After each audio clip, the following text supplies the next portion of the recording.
విద్య వైద్య రంగాల్లో కేరళ మిగతా రాష్ట్రాలకు ఎందుకు ఆదర్శంగా నిలుస్తుందో తెలుసా? ఒక రాష్ట్ర ప్రజలకు ఏం కావాలో అక్కడి ప్రభుత్వానికి బాగా తెలుసు.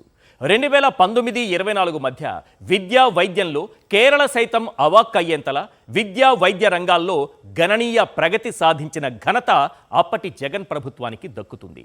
అమ్మఒడి లాంటి పథకాలకు శ్రీకారం చుట్టిన, నాడు నేడు పేరుతో సంస్కరణలు తెచ్చిన, జిల్లాకో ప్రభుత్వ మెడికల్ కాలేజీ అంటూ 17 మెడికల్ కాలేజీలను గ్రౌండ్ చేయగలిగిన అదంతా జగన్ అనే విజనరీ లీడర్కే సాధ్యమైంది. టీడీపీ, జనసేన, బీజేపీ అబద్ధ ప్రచారాలను నమ్మిన జనం ఆ లీడర్ను అధికారానికి దూరం చేశారు. అధికారంలోకి వచ్చిన 15 నెలల్లోనే విద్యా వ్యవస్థను భ్రష్టు పట్టించింది కూటమి ప్రభుత్వం. ఇప్పుడు జిల్లాకో మెడికల్ కాలేజీ అనే కలను సైతం పీపీపీ పేరుతో శాశ్వతంగా భూస్థాపితం చేసేందుకు అంతా సిద్ధం చేసింది. ఇంతకీ జగన్ ప్రభుత్వ మెడికల్ కాలేజీల కలను ప్రజలే కాపాడుకుంటారా? ప్రభుత్వ మెడికల్ కాలేజీలకు, వైన్ షాపులకు తేడా తెలియని వ్యక్తిని మనం సీఎంను చేశామా? ఆ కోటి సంతకాల సేకరణ కూటమి ప్రభుత్వం కూసాలు కుదుపుతుందా? ఈ ప్రశ్నల మధ్య ప్రధానంగా ఓ ప్రశ్న వినిపిస్తోంది. జగన్ విజన్ ఎలాంటిది? జిల్లాకో మెడికల్ కాలేజీ వెనుక దూరదృష్టి ఏంటి? ఒక రాష్ట్రంలో విద్య వైద్యంపై ఏ నాయకుడైతే దృష్టి పెడతాడో ఖచ్చితంగా ఆ రాష్ట్రం అన్ని రంగాల్లో ముందంజలో ఉంటుంది. అందుకే జగన్ 5 ఏళ్లలో ఎక్కువగా ఫోకస్ ఆయా రంగాలపైనే పెట్టారు. విద్యారంగంలో ఎలాంటి సంస్కరణలు, విప్లవాత్మక మార్పులు తీసుకొచ్చారో చూశాం. ఇక వైద్య రంగంలోనూ అంతకు మించిన విప్లవాత్మక సంస్కరణలు తెచ్చారు.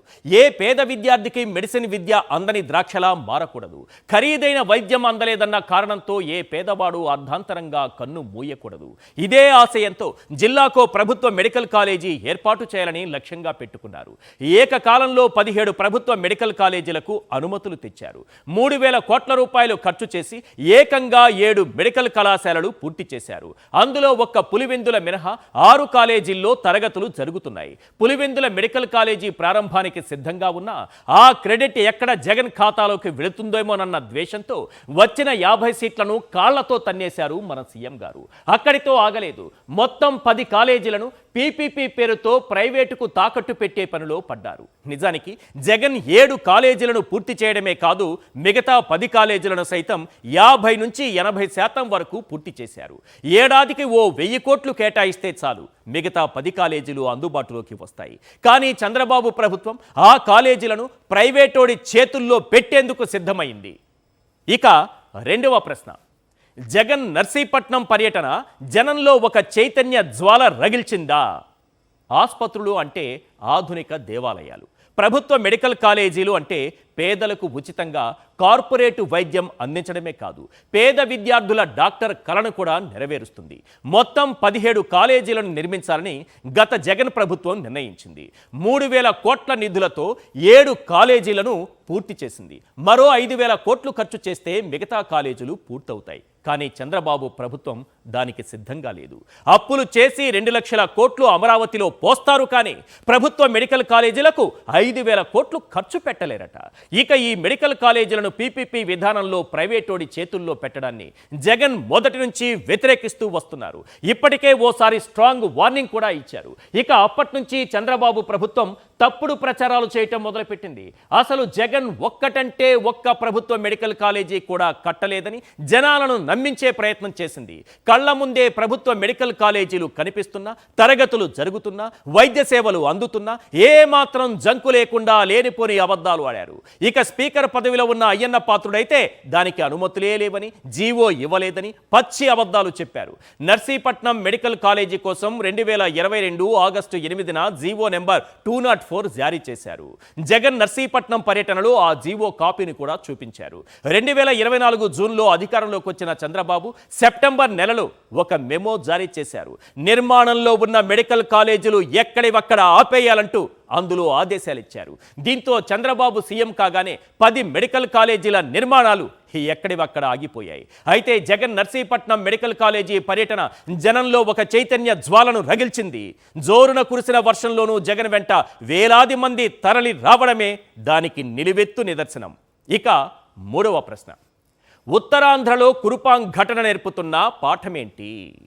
వైద్య రంగంలో కూటమి ప్రభుత్వం నిర్లక్ష్యం కారణంగా ఉత్తరాంధ్రలోని మన్యం జిల్లాలో చావు కేకలు వినిపిస్తున్నాయి. విష జ్వరాలు, పచ్చకామెర్లు ప్రబలడంతో కురుపాం హాస్టల్లో 2 బాలికలు మృతి చెందారు.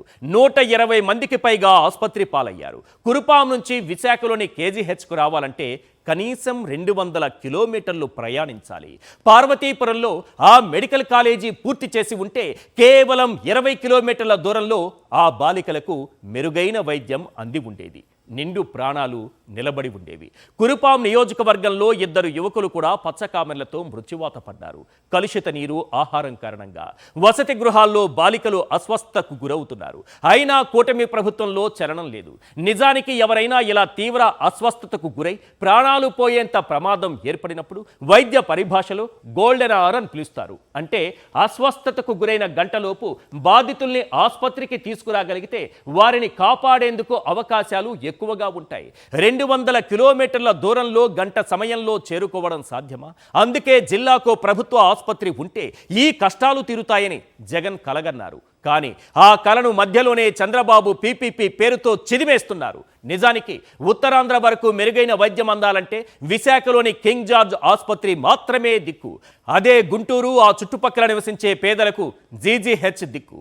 రాయలసీమ వరకు చూసుకుంటే రుయా ఆసుపత్రి మాత్రమే పేదలకు ఆశాదీపం. ఈ పరిస్థితి మారాలి. జిల్లాకో ప్రభుత్వ ఆసుపత్రి రావాలని జగన్ కలగన్నారు. అనుకున్నదే తడవుగా యుద్ధ ప్రాతిపదికన అనుమతులు తెప్పించి 7 కాలేజీలు పూర్తి చేశారు. ఇప్పుడు మిగతా వాటికి శాశ్వత సమాధి కట్టే పనిలో చంద్రబాబు ఉన్నారు. ఇక 4వ ప్రశ్న, మెడికల్ కాలేజీలకు, వైన్ షాపులకు తేడా తెలియని వ్యక్తిని మనం ఎన్నుకున్నామా? అవును, పరిస్థితి చూస్తుంటే అదే నిజమనిపిస్తోంది. మీకు ఇంకా సందేహంగా ఉంటే కొన్ని పాయింట్లు చెబుతాను. ఆ తరువాత అది నిజమో కాదో మీరే నిర్ణయించుకోండి. జగన్ 17 ప్రభుత్వ మెడికల్ కాలేజీలు తెచ్చారు. బాబు రాష్ట్రమంతా నకిలీ మద్యం ప్లాంట్లు తెచ్చారు.